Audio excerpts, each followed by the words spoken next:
Welcome to the Ben and Walker Movie Show. I'm your co-host, Ben Davis, joined by my other co-host, Walker Holt, and we're excited to have a conversation with you about one of our favorite things in the world, movies. If this is your first time being here with us, welcome. It's good to have you here. Glad to have you be a part of this show.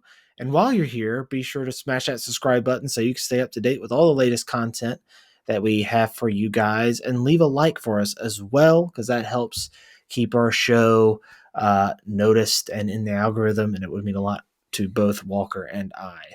Um, Now that spooky season is over, sadly, it was a good one. In fact, I say a great one. I watched a lot of really good horror movies.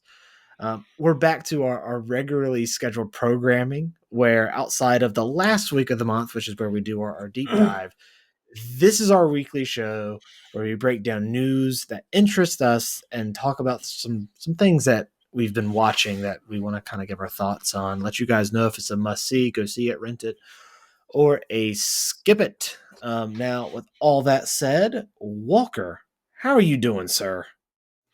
I'm okay. I'm okay. I've had a long week, a long weekend. I've hurt my back this week. It is. I'm sitting right now on a like a back massager heating pad. So let me know if you can hear it. This is the only way I can get comfortable. It's rough. I've had back pain for a while. I mean, not major back pain, but Yeah. just kind of stubborn, annoying stuff. And I Does the back pain come from carrying this podcast? no, I don't think that's the case.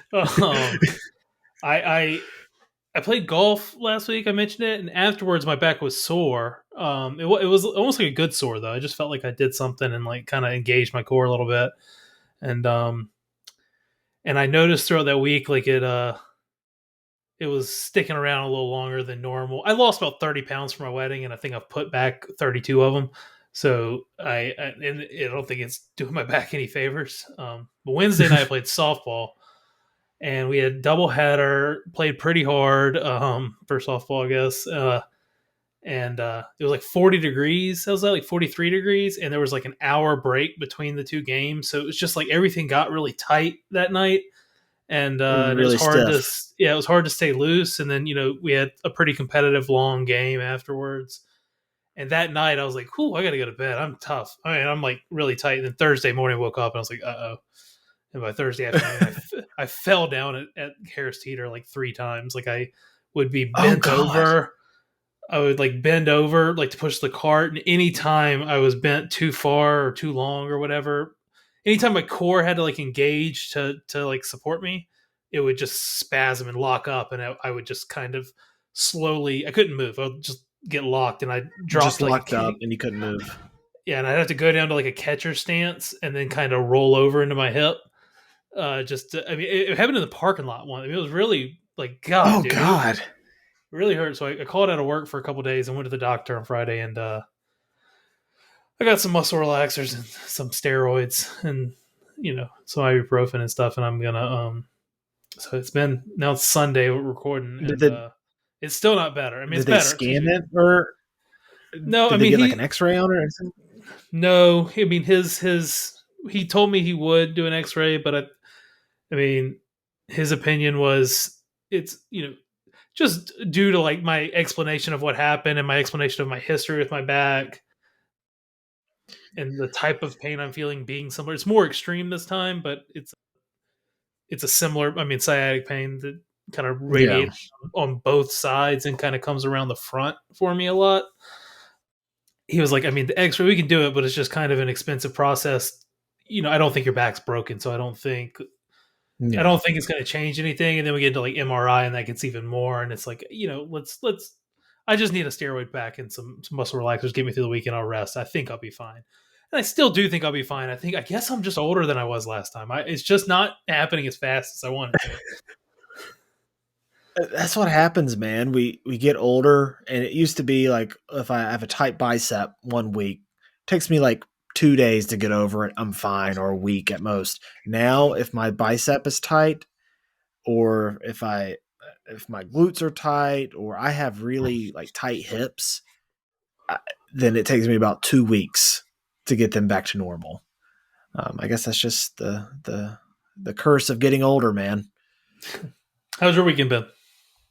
Not bad, not bad. Other than the Panthers losing today, it was a pretty fun weekend. Unfortunately, I had to say bye to my mom, who was here for like 2 weeks. It was nice to have her here. I love spending time with my mom. I love seeing her with Zoe. It's always great to have her down. She got to stay a little longer than originally planned, which was really nice. I get to spend some extra time with her, but had to return home and all that stuff. So miss my mama. I'm a mama's boy, so miss her. But it was good to spend time with her. And yesterday we went Christmas shopping for all Christmas decorations. I decided, obviously, spooky season's over, so I took down all the Halloween decorations, and my wife is the one who's mostly in charge of doing all of the stuff for Christmas. So that was a lot of fun. I look forward to seeing what she puts together this year. She's It's very exciting. creative. I'm excited for Yeah, that too. I'm having my house pressure washed this week. It needs it pretty bad anyway, but just to get ahead of it so I can, you know, put up Christmas decorations as soon as I think it's time. it's going to be that time. And some people just can't wait. Some people just Well, cannot wait past like October or past November 1st. They'll go ahead and put up stuff. There's people already in Rolla putting up I stuff. know, It's I know. crazy. It's like, Well, why you're skipping over Thanksgiving what's your internal rule on Christmas decorations after Thanksgiving? after Thanksgiving, and how long should they hmm stay up afterwards? I let them stay up till New Year's, and then after New Year's, I take them down. I'm very similar. I think ideal. I mean, I'm not anyone listening. Do what you want to do. I mean, enjoy it. That's fun. They're expensive lights too, and they take a lot of work. So get the most out of Yeah, them. I think perfect is Thanksgiving's always on a Thursday. I think you got Black Friday shopping. The weekend after Thanksgiving is the weekend to hang Christmas decorations if you can. yeah. If you have the time It's a for it. perfect tradition. It's Yeah, a good way to like work out all that turkey and food you yeah, ate. yeah. And sometimes you have family in town that can help you out with it. All kinds of things that can. I'm sure that's what they Oh want. yeah, And then I think you should. I think they can stay up until. I think I want them on for New Year's. I think New Year's Eve I want the Christmas lights on, and then the first weekend after New Year's. So it could be as late as January 7th or so, depending on what day it falls on. I think the first weekend after New Year's when you should take it down. I think that'd be perfect. You can get anywhere from 5 to 6 weeks out of it, maybe 6.5. Get your efforts worth. I love Christmas decorations, so I just it's crazy how early they get sometimes. I know, man. It's ridiculous. But let's get on with this, Walker, because we have a very, very lengthy article in our news section, and it's about is Marvel in trouble? It's just a variety article by Tatiana Siegel, and there's a lot in this article. It's not a very long article. In fact, what I'll do is I'll put a link in the description of this show for that article, so whoever is listening to this can read it. I highly recommend reading it, but it's very dense and it goes over multiple different issues that are currently plaguing the MCU with production issues with stuff like the Marvels, which has had shifting release dates. It was supposed to come out like in February, they moved it to July, then they moved it again in November. It had 4 weeks of reshoots to fix a tangled storyline, as they put it in the article, and it had a middling test screening. Blade as well. It has gone through 5 writers, 2 directors, and with at one point the story allegedly focusing on 3 other leads, with Blade, who is played by Mahershala Ali, one of the best actors in Hollywood, a 2-time Oscar winner, taking a back seat as the 4th lead, with the story being filled with life lessons, which is not something I really associate with the character of Blade. They have a new writer now attached with Michael Green of Logan, so that's good. And allegedly, the budget is rumored to be lower like around the $100 million mark, which I think is perfectly fine for a character like Blade, who is more grounded. Even though he's I say grounded, he's a vampire, he's a daywalker, but grounded in terms of there's not like usually a lot of VFX used, or at least I wouldn't imagine a lot of VFX had to be used for that character. They go over some of the VFX issues surrounding things like She-Hulk, which had like a $25 million budget per episode, which is insane. And Ant-Man Quantum Mania, and how that movie was rushed because it took the slot of February, and they go into the issues surrounding the film's star, the main villain, and someone who's supposed to be the main antagonist of this multiverse saga, and Jonathan Majors and his legal issues, and how that has really put Marvel in a bind, and how they've considered, not only moving away from the actor but the character entirely due to those issues, or entirely due to those issues, but also because of the box office performance of Quantumania, which will struggle to make a profit.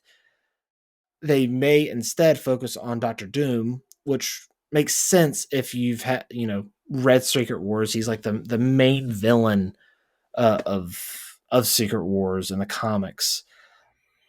They've also talked about recasting the role, which is probably what I do. You've already established them, and if you have to pivot or something like that, I would probably just recast instead of pivoting to another major villain. They've also talked about the possibility of bringing the OG Avengers, including Robert Downey Jr. and Scarlett Johansson, back for an Avengers movie. So that's a lot, Walker. That's a lot. Obviously, there's a lot we can discuss here, but what sticks out to you as the most glaring issue here? Oh, man, there is a lot, and I love the way it's written in the article. I think they hit the nail on the head on a lot of items here. Well, a couple of things I'm very happy about. Now, when I say very happy, I'm bummed that we don't get it now. I'm very excited for the Blade movie. I'm I know I don't know if we mentioned Daredevil in the article or not, but I'm very excited for the Daredevil show. But them taking a step back Mm-hmm. and rethinking things in terms of quality, it's just got to be a good sign. I mean, the things that aren't too far gone, like there's some things that have just already been made. They've already put in a zillion dollars into. It blows my mind that She-Hulk. Where did that money go? I I don't mean, know, because you're not getting it back. Like, it's on a streaming service. I mean, So why are budgets that high for, like, how is that even going to be profitable? I don't understand it. yeah. I mean, I don't understand where it went. I did not like the show. I did not think it looked very good, and I understand. And I don't put that on the VFX team. I know that they're overworked and stretched way too thin, and there's a reason that the world is up in arms about the way that people are treated in the industry and the way people are compensated. Yeah. But I am very excited. I mean, Michael Green coming on to be one of the writers, great move. I mean, I love Logan. I mean, I think that'll be just we that could really stir something great up. And Marcel Hawley, put him as fourth lead in the movie. Don't do That's that. insane. The Don't do movie's that. called Blade. It's called Blade. Why would you put him as your fourth main lead? That makes no sense. You casted this man for a reason. This is like dream casting. Yeah, This is perfect casting, I'd say. Like, yeah. so why would you do away with that to have three other leads? They kind of did this with Blade Trinity already, and look how that turned out. Not great. Why would you do that again? Yeah. Oh, another thing mentioned is Jonathan Majors. Obviously, that's a big mess. I don't.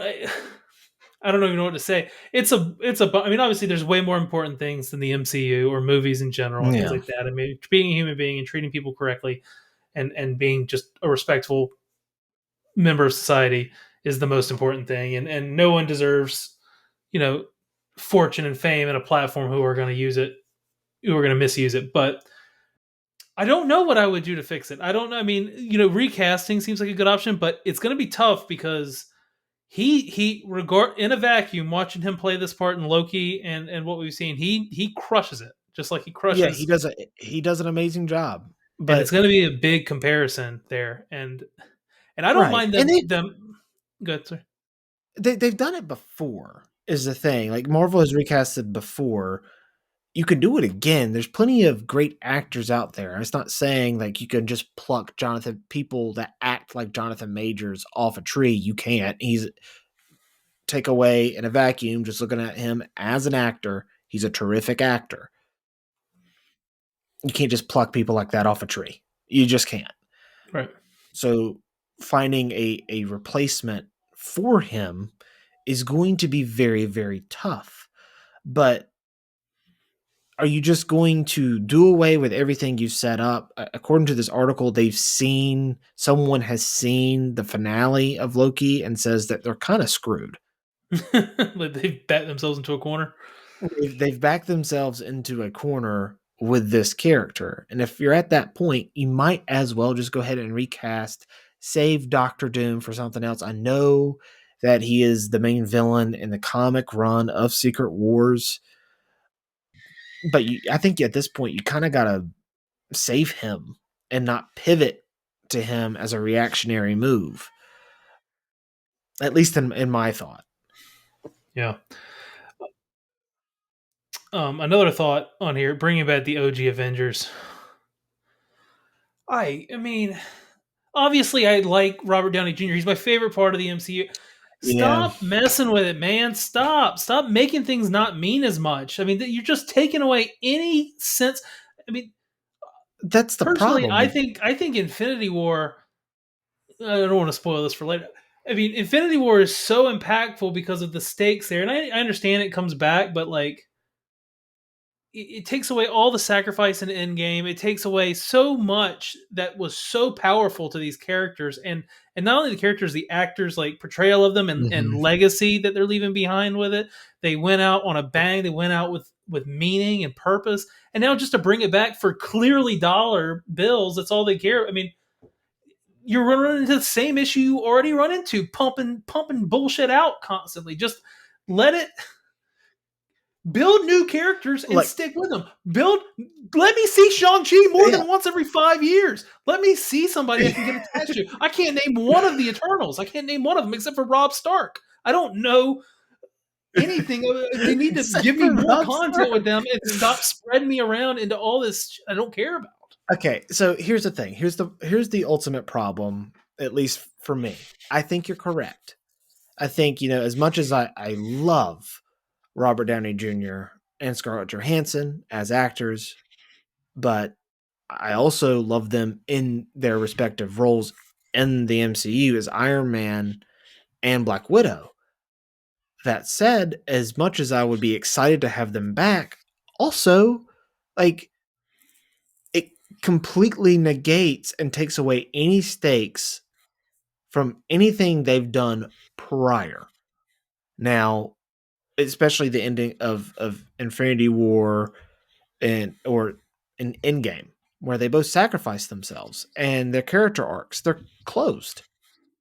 To bring them back only just feels kind of shallow, and it feels like an attempt to get back to the glory days. Now they have an inherent cop out of getting them back with the advent of the multiverse and everything that happens in Secret Wars. You can bring back a multiversal version, but even that kind of feels a little cheap, I think. Yeah. I just think that I just don't know if it would work. But I say that, but then I look at what they've done with Loki. And that was a character that died, had a full character arc, and then he was brought back, and I like him better than I ever have as a It's a good character. point. It's a good point. And then you look at Spider-Man No Way Home.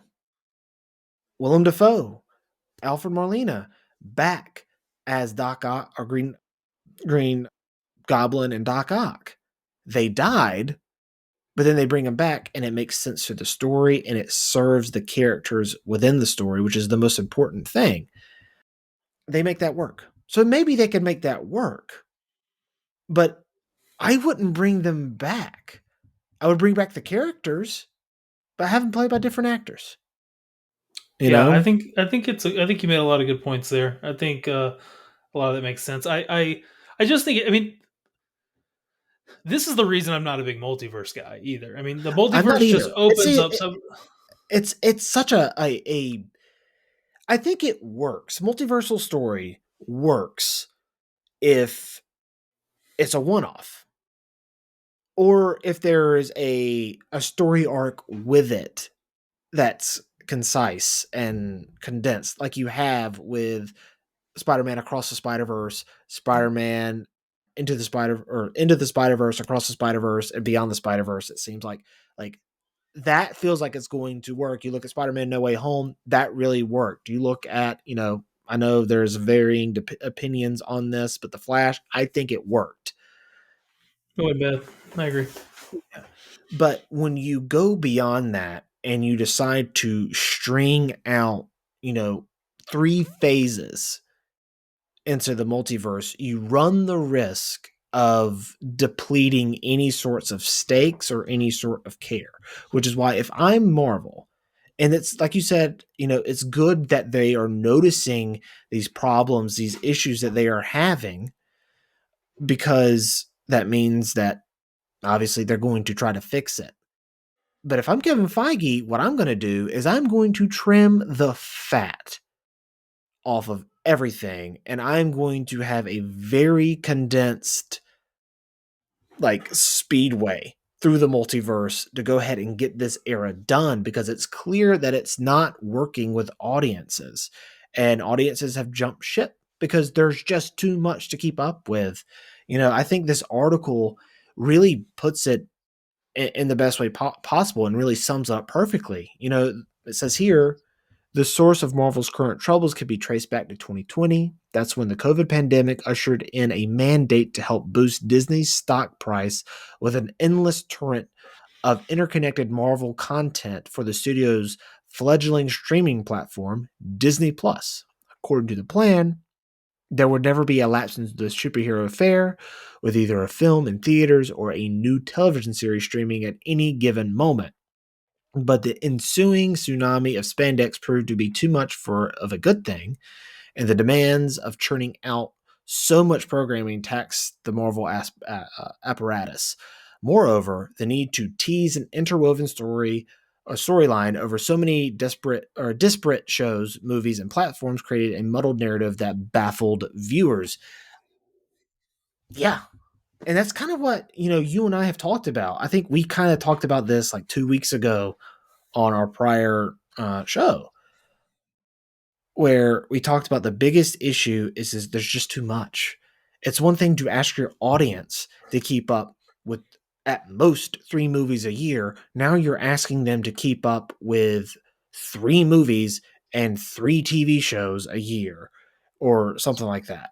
And it's just that you can't do that. You can't sustain that. That's so much movies and TV shows. It's impossible to engage your entire audience, as opposed to, okay, we can have 2 movies a year. Most audience members can keep up with that and can give time to that. But when you overdo it, then it makes what has gone down, clearly gone down. It's messed up their formula for success, which was putting out 2 movies, listening to the audiences, and really constructing those movies in post production.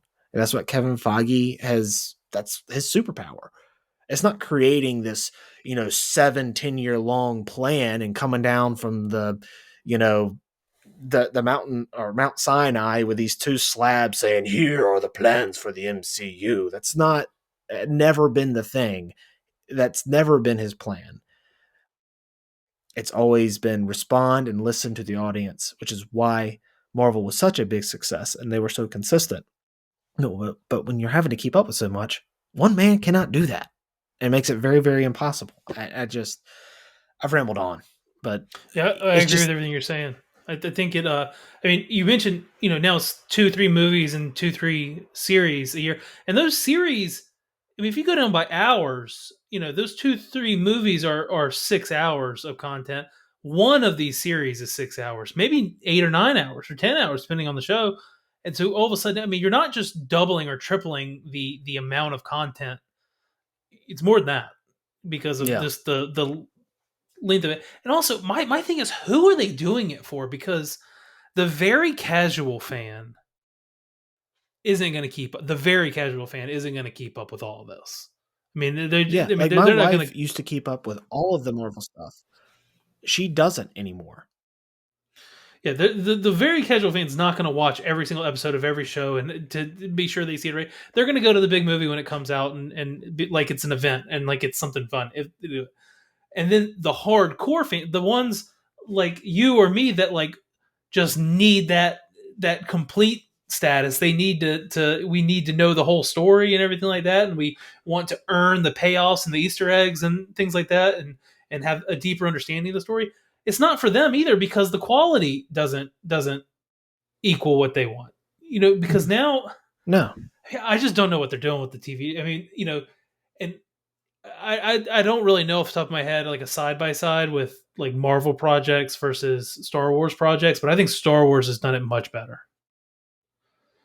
I think Star I Wars has better content in all than and I don't know the numbers off the top of my head on like well they've done the same amount of shows or are you what. talking about Star Wars in terms of just the TV or in terms of movies Definitely and the TV? TV. Well, I mean both, but I mean since COVID when they all put a focus on setting a plan out for utilizing Disney Plus when people weren't going to be able to go to the theater as much. Once they that whatever Disney Plus day or whatever Disney Day they announced like a year or two's worth of content for both Yeah. Marvel and Star Wars for the first time, and you had those timelines. I think the product Star Wars has put out has been better. It's not been perfect. I mean, it's suffered from some of the same issues, but there's a lot of really great stuff, and MCU it feels like there's a little bit of really great stuff. Yeah. And I will say this. I think a lot of people are dancing on the grave of the MCU already. And, this article goes into, while that's probably not a good idea. And I would agree, like Marvel Phase 4 had a lot of projects that people loved. So far in Phase 5, we haven't had that, but it's very young.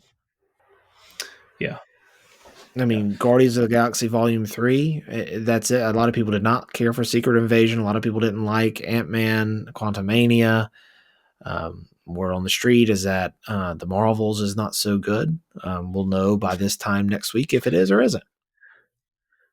But Phase 4 had a lot of hits that a lot of people liked. It was just more inconsistent than what we're used to from a studio that consistently put out quality. And it's clear that they know that that's a problem and they are trying to fix it. And that's the important thing, is that they acknowledge it and they're going to try and fix it. And I think going forward, that's something we have to take with a little bit of hope. I don't think the MCU is dead, but I do think they're in a very precarious spot. They're gonna have to really they're gonna have to really hone in on what's working, and I trust Kevin Feige to do that. But like you said, we might have to shovel through a couple things that were already made. I agree completely. I'm on board. Overall, the state of Marvel, as funny as it sounds, I think is a positive place because I don't think their product is very positive right now so far. But I think since they've gotten their eyes opened or whatever sense of enlightenment they've gotten, where they're like, all right, we got to really focus on this quality, and whether it's Feige or Iger or whoever is like really like, hey, we got to do better at this. I think there was stuff still in the pipeline that had been made and already like put out to pasture. I mean, it's just gonna they've already made it, and it's It's too like with far the gone. current They've got to. DCEU. Yes, like, yeah, or exactly. It's yeah, kind of like it's like that. Yeah, it's a great point. James Gunn and Peter Safran took over, and they're all like, okay, well, we have the Flash, we have Aquaman, we have Blue Beetle, we have Shazam. We have And to it's not get like you can these face out. the public and be like, "Yeah, sorry for these, they suck, but we'll start the good stuff." So you gotta like support it, and you gotta like Yeah, hope the studio makes money. And even if you don't believe in the project or it'll people aren't gonna like it, you've got to sell it and try to sell it. it'll But I hurt think the product in the short term, but in the long term, they are hopefully going to take it in a better place, and that's hopefully what's going on with Kevin Feige right now, where he's like, okay, we're in a bad spot, but we're going to dial back the amount of stuff we're putting out, and I'm going to get us back on track. And I mean, look at the track record with him. While he might be down right now, I mean, his track record's pretty positive. sure, and I think it sounds like they have their eyes with all the things they're pulling back on and redoing with Daredevil and Blade and I mean, I guess the Marvels, but I think the Marvel. I don't want to diss the Marvels before I see it, but the position they're in with what looks like their eyes are open, the rising competition that has a lot of like juice behind it, a lot of excitement Yeah. behind it, and with James Gunn's DCU, and with the new terms with writers and things like that, hopefully they can create a more favorable environment and culture that's going to just be more productive overall. Hopefully, maybe they'll let the leash out a little on some creative directors. I don't know. Yeah. I think overall we're looking forward to a good phase 5 and 6 I, and th- I think you on and on. mentioned something really interesting too. Bringing up, the competition with James Gunn, DCU. I think a rising tide helps all ships, right? That's the saying. Yeah. Yep. I think competition will help breed better movies and TV show, better art going forward. And I think that's a good thing ultimately, especially if you love this stuff. But guys, let us know in the comment section down below about all this. Again, this is a very dense article, not very long. I will put it, the article, the link, the link to the article in our description of the show. You can read it yourself, but let us know in the comments what your thoughts are on this article and what's the most interesting thing about it to you. Moving on to a, a very, very sad topic, the passing of Matthew Perry.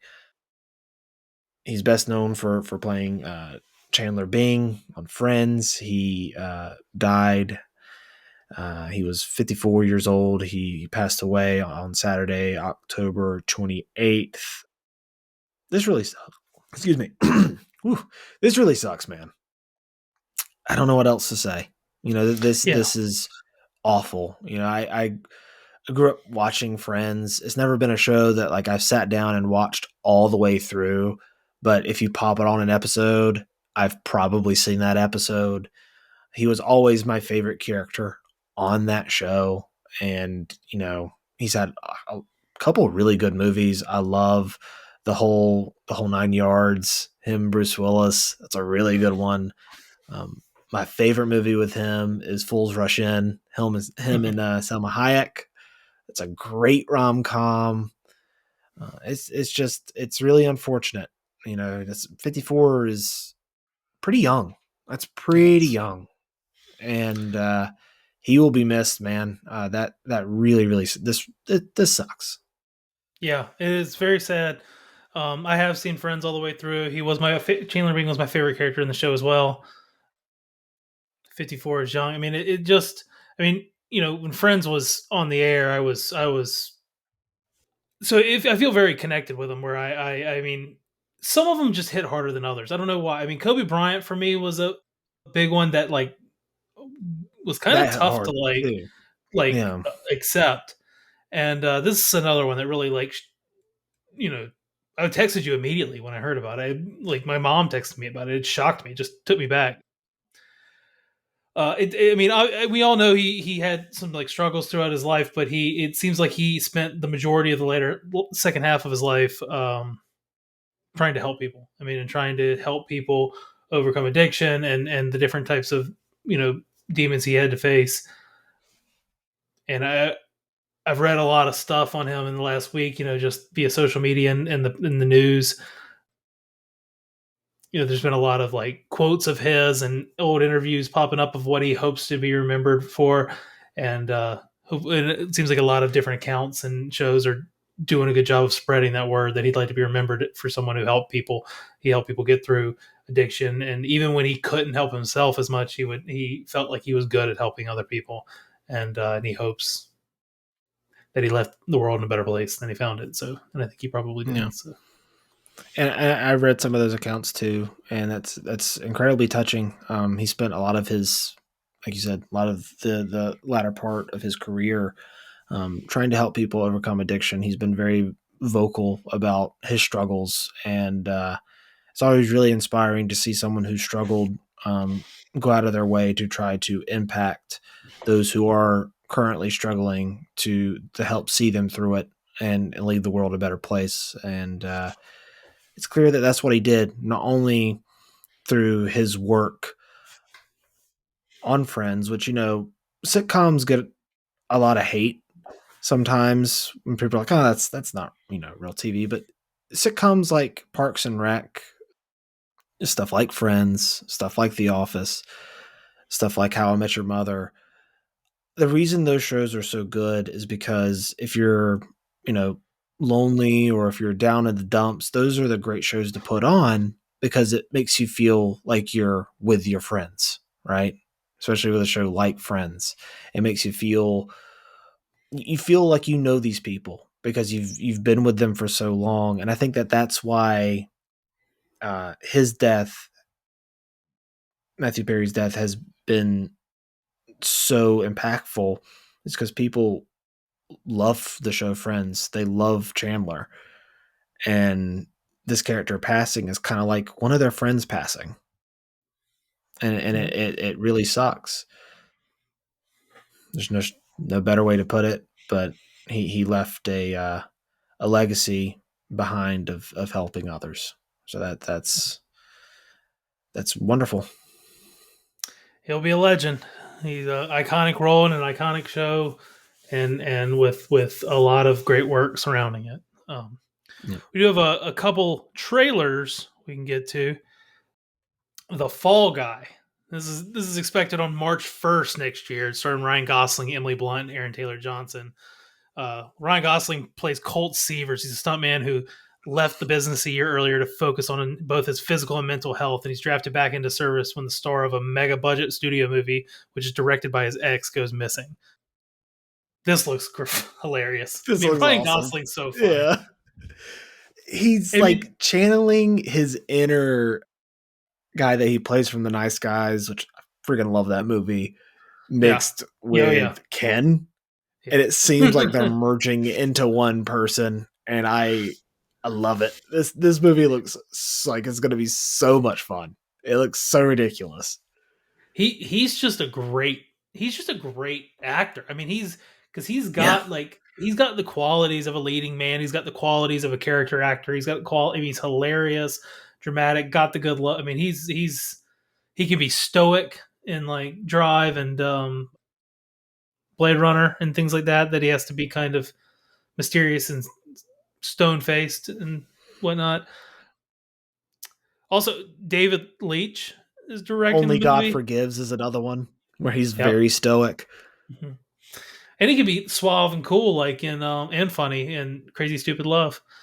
Oh yeah, David Leitch is directing this. He directed Deadpool 2, John Wick, Hobbs and Shaw, and Bullet Train. I think Bullet Train's a little underrated. I mean, I liked I Bullet think Train. I had Bullet fun with it. Train is really underrated. I don't understand how that. I look on Rotten Tomatoes; it has like a 54% or something like that. I'm like, I love that movie. Yeah, I think it's good, I yeah. and I especially like Aaron Taylor Johnson in it. Um, I don't know if he's tangerine or is it lemon or lime? Who's the other? I love He that he's duo. Tangerine.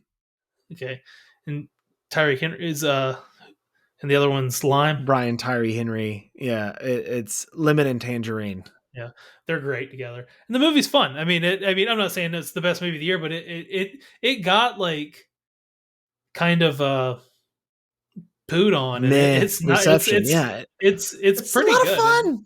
Yeah. and like Margot Robbie it Is it Margot crushes it. Robbie? Is it not Margot Robbie No, when she no, has to she's not. pretend to be an actress at the beginning on she's an actress and she has to do all these different yeah I don't think she's in Bullet Train. maybe I'm mixing it up with something else. But I'm the looking that up now. I'm okay, like, I'm questioning it. Is Margot Robbie in Bullet Train? maybe it's not. Um, what movie is does Margot Robbie have to pretend to be? Looking Let's this see. up. Oh, I'm thinking of Babylon. I'm thinking of Babylon. My bad. Yeah, I was going to say Babylon got kind of a similar reaction, and I feel very similarly about Babylon and you're Bullet alone Train. My on bad. Babylon. I'm good on that. I hated that You know, movie. you don't like it. No. That's funny. Sorry, I got kind of mixed up there. But yeah, so I'm excited about this. I think Ryan Gosling will be great in it. Aaron Taylor Johnson's great. Emily Blunt's always great. Yeah, this movie looks like it's going to be a lot of fun. I'm really We looking forward to it. we got the trailer for Kingdom of the Planet of the Apes. This is expected May 24th next year, starring Owen Teague and William H. Macy's in it. There's more people, but I'm not as familiar with their work. Many years after the reign of Caesar, a young ape goes on a journey that'll lead him to question everything he's been taught about the past and make choices that'll define a future for apes and humans alike. I love this franchise. This reboot. I think it's probably underseen. At least like people in my everyday life I talk to have not seen it. They get it mixed up with the Mark Wahlberg one. I think this franchise is great, so I am excited about it. Yeah, I love the was it Rise, Dawn, and War. Yeah, I think they're all fantastic. I think it was I forget who directed the first one, but it wasn't Matt Reeves. Matt Reeves just did Dawn and War. that's right. I don't remember who did one, but Yeah, look it up real quick. um, But like, I love those movies. I think they're fantastic. I think they're phenomenal character studies of Caesar and his journey. And this seems to be picking up right where they left off. Visually, it looks stunning. I think this is following Cornelius, which is the baby that Caesar's baby. So it's continuing the legacy. This trailer looked phenomenal. That yeah, shot of the waves crashing up against what looks like a stronghold yeah, of new apes was really yep. cool. Yeah, this trailer, the movie wasn't really on my radar, but this Mhm. trailer put it on my radar. Let me tell you, and I'm yeah, I'm excited this about it. looks It sick. looks great in the trailer. The trailer, I mean, all the movies look good, and I looked it up just a second ago. It's Rupert Wyatt directed the first one. Yeah, Wes Ball is directing this one. He's the one. He's from the Maze Runner franchise. I but okay, my I can see biggest that. concern about it is who, or specifically who, is not attached to it, and It's Andy Serkis. Andy Serkis and Matt Reeves. That like Yeah, I mean I know Matt Reeves didn't direct the first one, but if they were coming back, I would be 100% on board. I'm still going to see it. I'm still excited for it, but yeah, it is going to feel like they're going to have to like prove something without them. But I'm going into it open minded, and I think they'll do it. right there with you, man. We got a trailer for Echo, the new MCU show. Speaking of Marvel, this is supposed to come out January 10th next year, and it Yeah, this was revolves supposed around to come out in like October yeah, of this year, and they were going to drop them all at once. It was originally supposed to be 6 episodes. Now it's down to 5.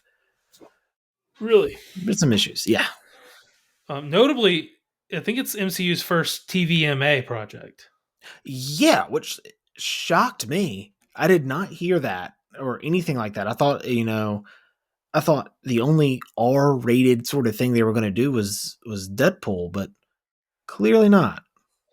I'm okay with it. I like it. And now they Yeah, did try to I'm make really it okay with it. crystal clear, and they made it abundantly clear in the Yeah, trailer that this is going to be more violent. Which cool. I mean, she's a cool character, and Vincent D'Onofrio come back as Kingpin. That's always a W. He's great. yeah, he's great. I hated what the show of Hawkeye to me didn't serve the character of Echo that well, or the character of Kingpin that well. I'm hoping that this show kind of can turn the tide on that. I know one of the writers of, I think, Breaking Bad and Better Call Saul took over, Oh, I think. okay. And I know that this is, launching not only on Disney Plus, but it's also launching on Hulu as well. But the trailer looked kind of great, which Yeah, it surprised did. me because, all the news surrounding this has been bad. But then you see this trailer and I'm like, okay, I'm in. There's still a little trepidation for me because I was not a fan of the characters and how they were served in Hawkeye. Mhm. But based off this trailer, yeah, I'm totally in. This looks sick. And it's also going to be launching a first series under a new Marvel Spotlight banner, which is going to be something it doesn't have to be fully connected to anything else. It's in the MCU world, but it's not connected to anything else. Like you don't have to watch like two movies and one TV show in order to understand it. So I think Yeah, that's interesting. yeah. I've got to finish Daredevil, the first Daredevil. I'm still in season two. Just haven't had the time to watch it. The original series, It's a and great I know. series. I know that's not connected to what they're planning on doing in the MCU. It doesn't seem, Yeah, I still just want to see more of it. See more Kingpin. yeah, it's a that series is by far the best Marvel TV show that Netflix did in its tenure with the Marvel characters. Yeah. Well, let's get into what we're watching, Ben. Tell the people what you've been watching and what you recommend, what you don't recommend. Oh man, I've seen so much. I've seen so Me much. too. God. So we'll start off with Sly. So this is a documentary on the life of Sylvester Stallone. I think the second greatest action star of all time. It does a pretty good job. I thought it was going to be so the Arnold series was in three parts, and each episode was like an hour long. The first episode was on bodybuilding. The second one was on being an actor. Third one was on being a politician, being a governor of California, the Hmm. governor. This one was a little bit different in the sense that it was just one movie and it's about an hour and 47 minutes long. They go into Sly's life, and really the story boils down to it really being about Sylvester Stallone constantly trying to earn the love of his father and his father's love and get that affection. At least that's how it seemed to me to be framed. And I thought on that level it was very effective. Pretty emotional stuff because you're not used to seeing your action heroes be so vulnerable like that. But Sly's different. He's always been the vulnerable action star when it comes to Rocky and all that stuff. The relatable one. Him and Bruce Willis both. But it was good. It was good. I would have liked to have seen more of that like 90s era where you see things like Tango and Cash, get into more of the Rocky sequels, get into more of the stuff with Creed. They didn't really do anything involving Creed or anything like that. I would have liked to have seen that, but I guess you can't get everything in these kind of documentaries. It was a similar issue I had with the Arnold stuff. I felt like they grazed over a lot of it when I would have really have loved for them to dive deeper into it because I'm an Arnold Schwarzenegger super fan. Um, Same thing with Sylvester Stallone. I really wish they would have delved deeper into some of these projects that he did. I would give it a go see it, or in this case, a stream it because it's on Netflix. Again, really enjoyed it, especially if you're a Sylvester Stallone fan. I would really recommend it. Five Nights at Freddy's was a movie I saw. Did you check that one out, Walker? No, no, I haven't. Okay, probably for the best. This movie was just very dull, man. Just so dull. I thought, it made a crap ton of money. I'm not someone who's very familiar with the video games. I never play the video games. Um, there's just I a just lot.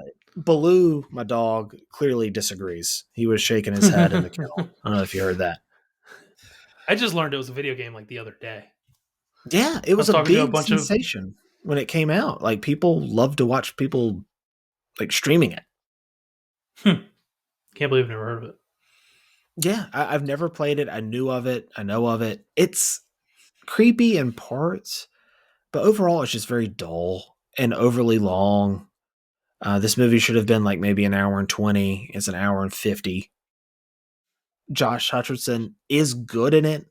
Matthew Lillard, freaking, I love Matthew Lillard, man. I want him to have like a McConaissance or like a Brendan Fraser essence, something like that. I want him to have that because I think he's awesome.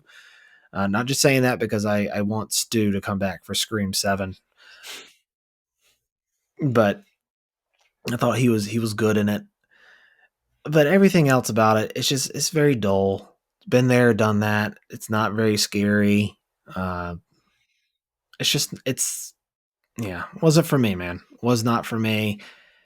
Didn't enjoy it. I'd give this a skip it, honestly. I didn't care for it.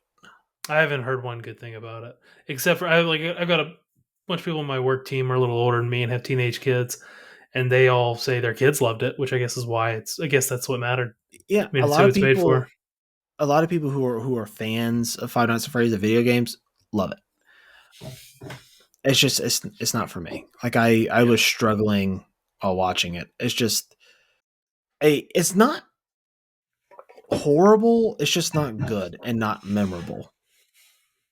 Like I will forget about the fact that I saw this movie 5 years from now, and that's never a good thing. No. Have you seen Naiad?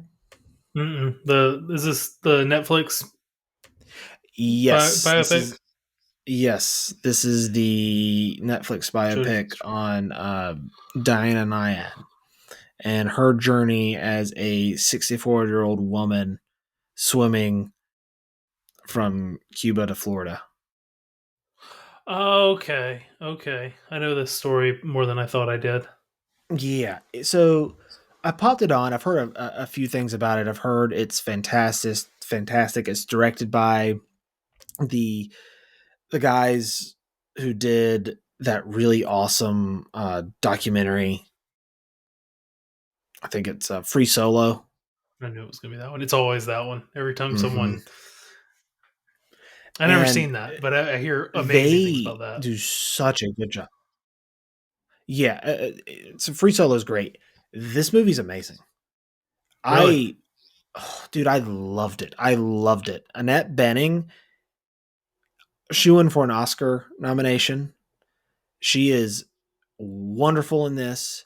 Jodie Foster, as her trainer, is also fantastic. Fantastic. I haven't seen Jodie Foster this good in a very long time. She never, I wouldn't say she's someone who phones it in ever. She's not that, but I just haven't seen her, I don't feel like, in a long time. And she is great in this.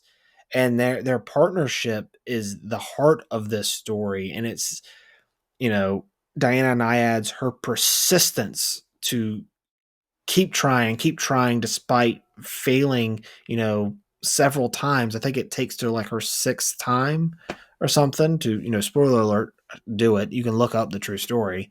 But it is insane. A 64-year-old woman doing this. That is unbelievable. And Annette Bening is fantastic as Diana Nyad.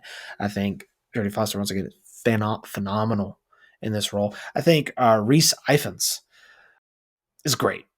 I would give him a Best Supporting Actor nom for this, based off the everything I've seen this year. He was really good in it as well. The Best Supporting Actor this year is going to be a tough race. but Yeah, that's a crowded room. it is a very crowded room. But yeah, I absolutely loved Naiad. I'm not gonna lie, I got emotional at the end of this movie. I cried. Like it Good, I'll is have to check it out. such an inspirational movie. This is a must see for me. It's on Netflix, guys. Watch it as soon as you can. It's probably my recommendation of the week. Good. Saw that, and then I also watched Old Dads this weekend. It's fine. It's fine. I think if you're a fan of Bill Burr, you'll like it. I think if you're not a fan of Bill Burr, you probably won't like it.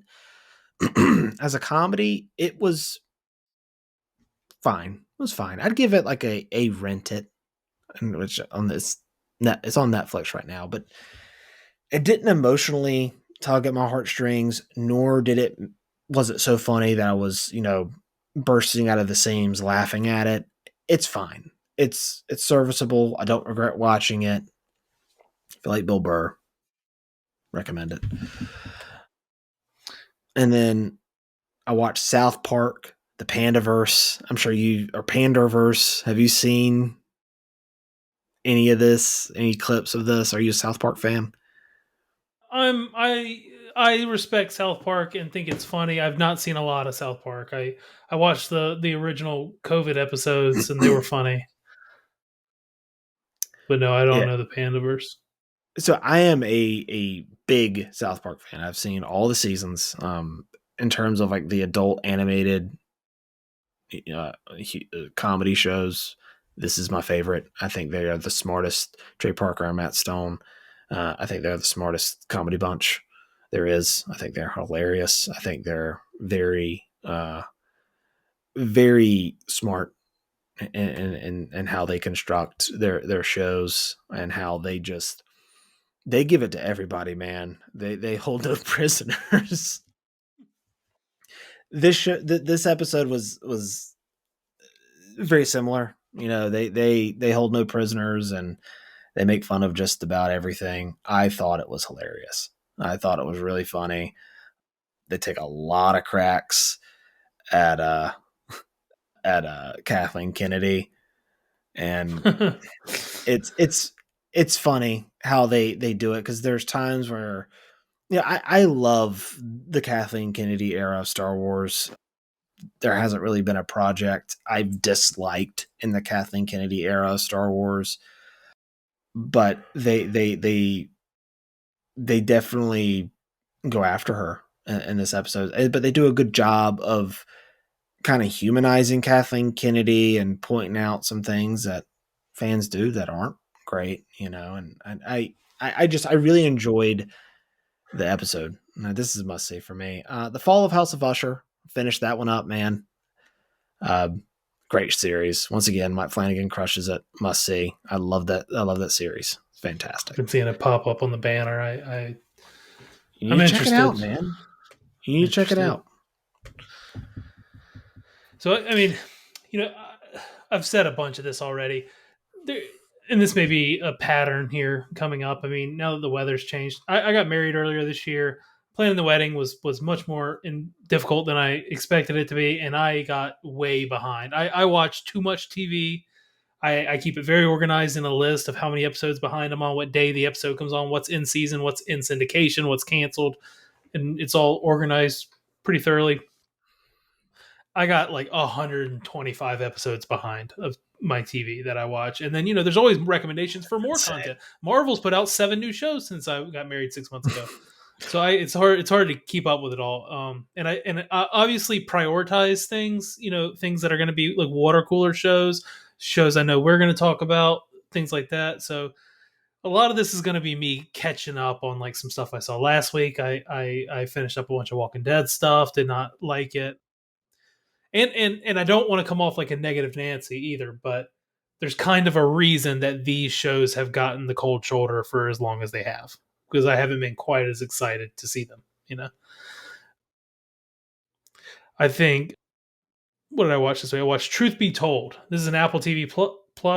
So this show, it has Aaron Paul from Breaking Bad and Octavia Spencer. It's about a podcaster. Octavia Spencer plays a woman named Poppy who hosts a murder podcast, and that was so hot. It still is hot, but it was big in 2019. My wife likes that kind of thing. Thought it'd be a fun show for us to watch together. Also, it was one of the first top 4 or 5 shows Apple TV Plus launched when they were first launching their streaming service. It was like, well, this one looks like a winner. Let's give it a go.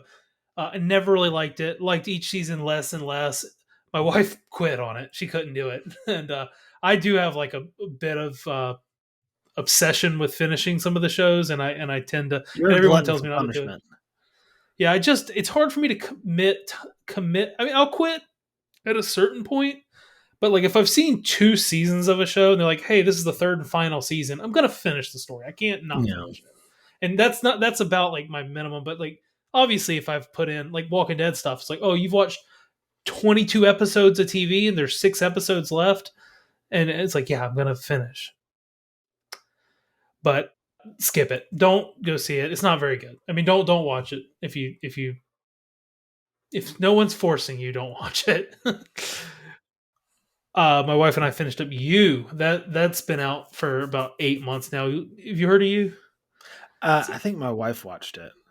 it was originally a Lifetime show, and you can tell it's like cut for commercials. Starring Penn Badgley, Hmm. and it's about like just an obsessive stalker guy who becomes murderous.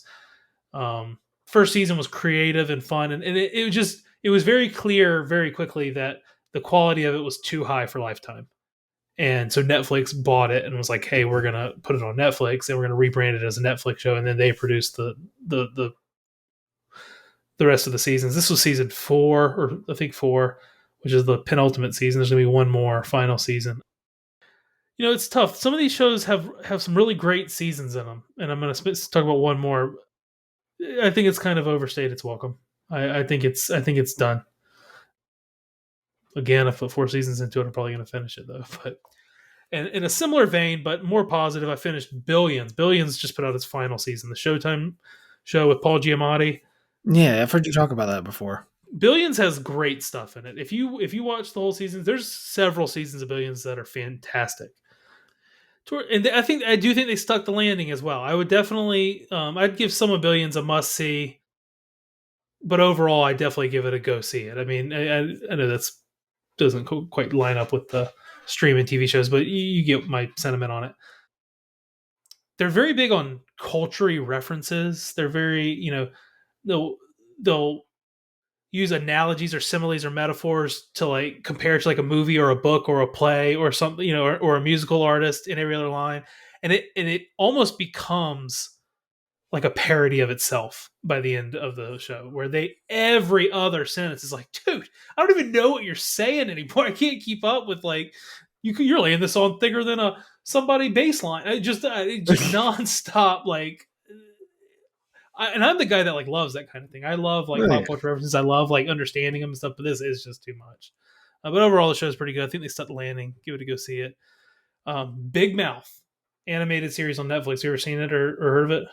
I loved the first 2 seasons, and then they completely dropped the ball with the Valentine's Day special with season 3 and onward. I just felt the show got worse and worse and worse. I tapped out midway through season 4. I was like, I Mm. can't. I love season 1. I love season 2. It just became not funny to me anymore. Yeah, I think a lot of people feel that way. I actually like it. I actually think it's quite good. I mean, I think it was best at the beginning. It's lower quality than it was at the beginning, but I just think they touch on so many issues, and it's one of the shows to me that has their finger on the pulse of like reality more so than most other shows. Like when you try to sell like edgy, topical, relevant type jokes and stories and lingo, I think they are less outdated than a lot of people who try to do that. It does not come off to me as like hello fellow kids. It comes off like they get what's funny. And I mean the people attached to it, Nick Kroll and John Mulaney, I think are hilarious. Which I love John Mulaney, man. You know, this show I thought was. I mean, if you haven't liked the quality since season 2, then this show is going to be about par for what you didn't like. If you did like it, I it love the still hormone holds up. monster's voice. Yeah, yeah, It's it sounded just it's like it. It's so perfect. Like Andrew, yeah, Andrew. Andrew. Yeah, I just That's I really good. I it's because I used to mimic it all the time because I loved season 1 and 2, and then it jumped the shark for me. It didn't become as funny. Like me and Carly used to watch it together. I got her into the show, and she loved it. But then we both felt once it got to season 4, we were just like, not for us as much. But Murray is like one of my favorite characters ever. Yeah. This is the kind of show where if my wife walks in and I'm watching it, she's like, "What are you watching?" Like, she'll turn that off. Like, it's not a good show for someone to like walk in on No. and then get it out of context. But I actually, I don't want to sound cheesy about it. I actually think a lot of like the messages they send and like the sentiment they're trying to do is like really positive. I think it's all very body positive Yeah. and very educational. And I mean, I actually like.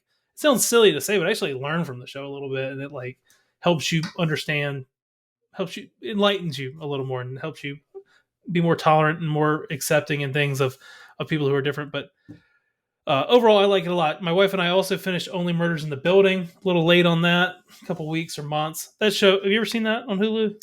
I haven't seen it, but it's been recommended to me so many times. So If many you're a Steve times. Martin fan or Martin Short fan, personally, I think it's some of their best work, especially as a duo.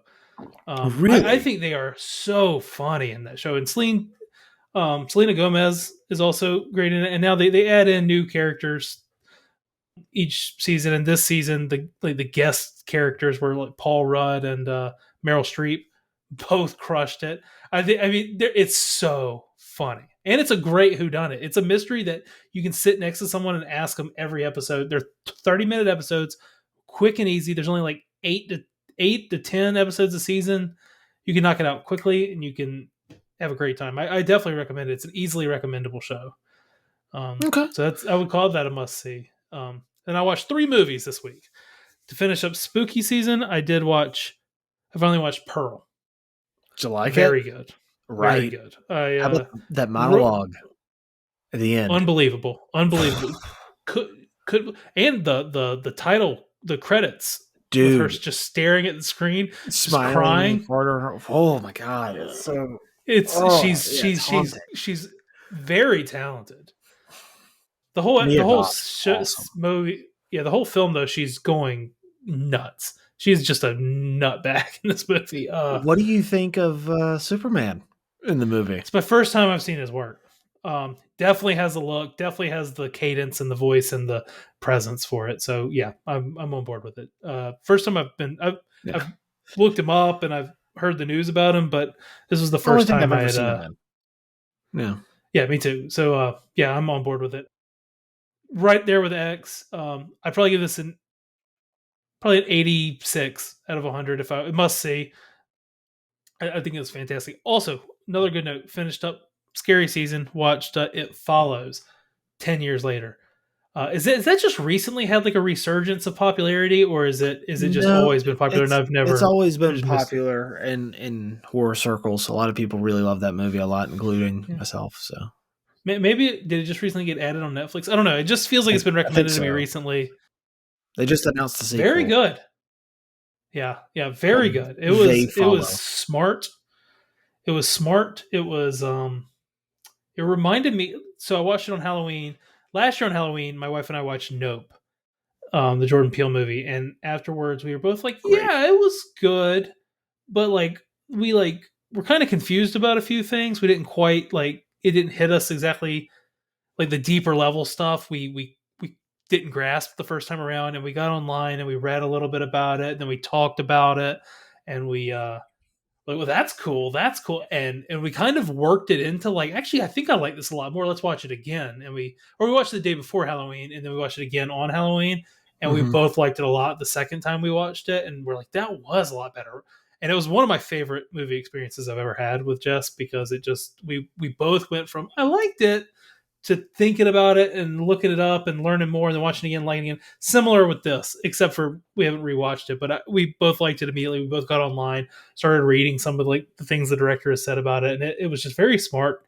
clever, tense, creative. And when you read the synopsis, it's I don't know. It's the kind of synopsis you read, and you're like, "Hey, this is this about this. You want to watch it?" They're like, "No, not really," but it really works in the movie. I like it a lot. And then after it follows, we followed it up with a comedy. Watch No Hard Feelings, the Jennifer Lawrence movie. Um, Movie's freaking hilarious. I love that movie, man. I loved it. yeah, it was a nice palate cleanser after the scary movie. I definitely give it a go see it. I gave it if I was going to rank it, it'd probably be a 70 out of 100. It was a oh, I think you should go see it. I love that they're making R-rated comedies. I mean, I want them to make more of it. I have not laughed So harder than I have at any scene this year than the beach scene with her. yeah, the beach scene. That's like yeah. Yeah, very funny. God. Matthew Broderick's funny in it. Oh, the kid, I forgot the kid's name who plays him. I'll look it up to give him. He's got 3 names. He was fantastic the entire Oh movie. He yeah. was my favorite part of the He movie. is so good. Andrew Barth Feldman. He's really great in it. Yeah, he feels very genuine. Like a role like that could be overplayed. He didn't overplay it. He hit it right down the middle, and it feels very genuine and authentic. And I think that's why the movie works so well for me. Because if you don't nail his performance, and if Jennifer Lawrence doesn't go as hard as she does in this movie, then the movie's not going to work. But because these two performers bring it, and Jennifer Lawrence just completely brings it.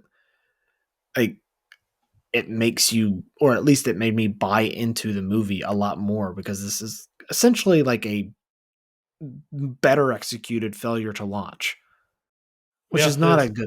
not a good movie. But this is a good movie, I think, and I think it really works. So what was your scary movie that you watched? Did you watch it on Halloween? You watched It Follows on Halloween? Yeah. Nice, nice. My You know my what? my Halloween movie choice was Friday the 13th Part 6. Oh, good. You gotta fit it in. How about Loki? Have you caught up? I've caught up. We didn't talk about 4 and 5. What are you thinking of it so far? I really like it. I don't find it as exciting as I would, I thought season 1 was, but I found it I think I find it to be more dramatically effective, if that makes any sense. Yeah, I can see that.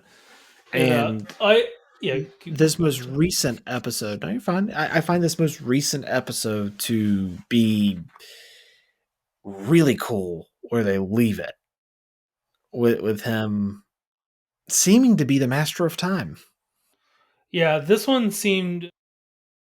This was probably my favorite episode outside of the first episode. The first episode really hit hard for me. It came out with a bang. It was Mhm. hilarious.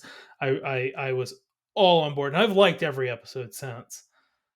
But I feel like each episode since the first has not taken a huge step down, but been a step down, followed by a step down, followed by a step down, until this one was a big step up. It was very exciting.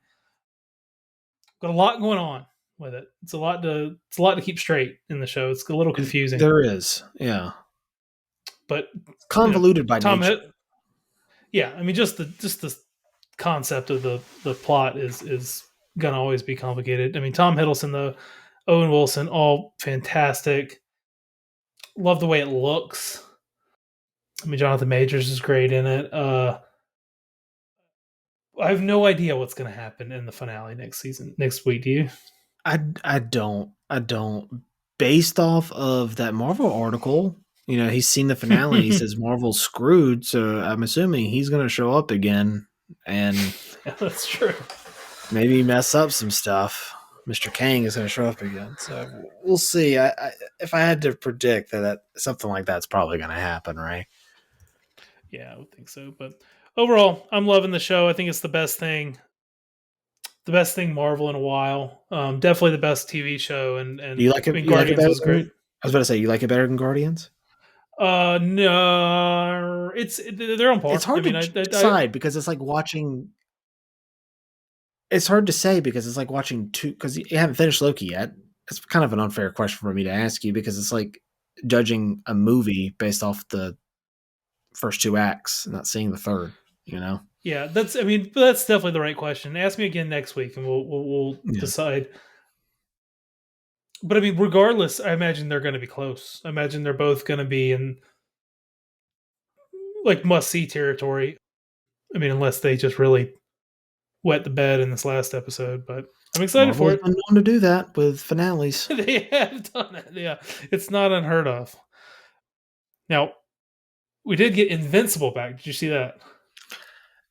All right, don't be mad at me, but I've only seen like the first like 15 minutes. So far, Okay. I'm really digging it, but the first like what is it?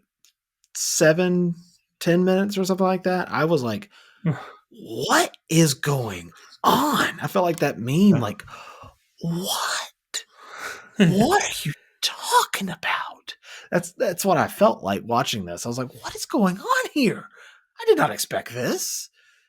And so far, I'm really into it. I love season one, and based off the 15 minutes that I've seen, I really like it. I know what happens in the Yeah, episode, so if you want to spoil it, you can. I I'm excited about it. It when it so I mean, when did it come out? When was the first season? 2020, was it right during COVID? No, 2021. 2021. Yeah, I remember because I got my vax, and I got sick afterward, and I watched the entire season in a day. I binged it, and I normally don't do that with shows. I really like that. Yeah, it's I mean, it's a good show. And I do watch animated stuff, and I obviously watch superhero stuff, but it's got to come pretty highly recommended for me to really jump into this. Love the first season. Started the second season, but it's been so long I didn't remember much about it. And then I started it, and I was in my head. If I'm being honest, I was kind of like, all right, I think I'll like this show, but it's been a long time. It's just another animated show. I'm kind of like annoyed that I have to watch it. And I started about 5 minutes in, and I was like, dude, oh yeah, it's awesome. I forgot. It's so good. And the the animation style is very Saturday morning cartoon, old school, Hmm. which is fun to see. The voice cast is stellar. It's a It's fantastic so voice violent. cast. Yeah. Really, really enjoyed it. I won't spoil it, or we don't spoil it, so we can just talk more about it next week when we've seen one and two. I'm pumped for it. I did have to take a break about 10 minutes into it, probably right around where you did, to go to YouTube to watch a recap. I needed to watch this before season two, because you're right, it does start off where like, wait, did I not finish the first season? Yeah, Like I was you're like, like, did that I doesn't. miss something? And I know, like, I talked to one of my buddies. I know where this episode ends and what it's getting into. Uh, I'm kind of over where the direction of this show is going. Uh, But I mean, if it's well executed, I'm all for it. It's all about execution. And this is a show that I think the first season was incredibly well executed. Why should I think that this season isn't going to be so far? And again, the first like 15 minutes or so that I've seen of it, it's been very good. So I'm looking forward to finishing this episode and continuing on with the series. Me too. I'm pumped for it. I'm excited to talk about it some more. You got anything else you want to add? I can't think of anything. Yeah, just saw a lot this week, man. Sly. Kind of go over my ratings of these again because I can't remember what I gave them honestly. There's so many. Sly, I gave it a go see it. For Five Nights at Freddy's, a skip it. Naiad, a must see. Old Dad's, a rent it. South Park Pandaverse, I gave it a must see. Fall of Hell of Usher, a must see. Loki, obviously, we're digging it. Invincible, can't wait to watch it. Other than that, man, nothing else to add. I guess that does it for this week. Thank you all so much again for listening. If you're hearing this on Spotify or Apple Podcasts, thanks for watching. If you're catching us on YouTube, please be sure to like and subscribe. Let us know in the comments, what did you think of Invincible? What did you think of Loki? What did you think of any of the other things we talked about today? But with that said, this has been Ben and Walker, and we'll see you next time. Bye bye.